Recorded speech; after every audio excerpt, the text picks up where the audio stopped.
तवानाई बहरान और पेट्रोल की कीमतों में इजाफे से आवाम को बचाना हुकूमत की जिम्मेदारी है। मुश्किल हालात में सबसे पहले हुक्मरानों और रियासती इदारों को अपनी मराद कम करनी चाहिए। वज़ीर खैबर पख्तूनख्वा सोहेल अफरीदी का काबीना इजलास से खिताब। सोहेल अफरीदी ने कहा कि प्रोटोकॉल और सरकारी अखराजात में कमी लाकर आवाम को रिलीफ देना चाहिए। पाकिस्तान में हमेशा कुर्बानी के वक्त आवाम को निशाना बनाया जाता है। यह रवैया तब्दील होना चाहिए। खैबर पख्तूनख्वा हुकूमत हर इस फैसले की मुखालिफत करेगी जो आवाम पर बोझ डाले। स्टेट बैंक का शरह सूद बरकरार रखने का फैसला। नई मॉनेटरी पॉलिसी का ऐलान कर दिया। मरकजी बैंक ने शरह सूद 10.5% बरकरार रखी।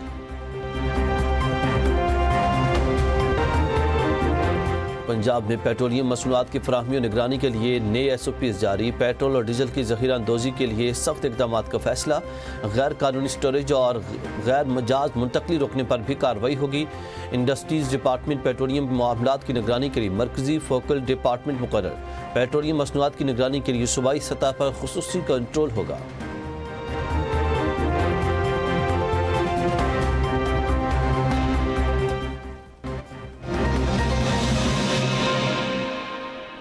अस्सलाम वालेकुम, आप देख रहे हैं M-News और मैं हूँ इरफान इम्तियाज़। हेडलाइंस आप जान चुके हैं। मज़ीद अपडेट्स के लिए देखते रहिए M-News।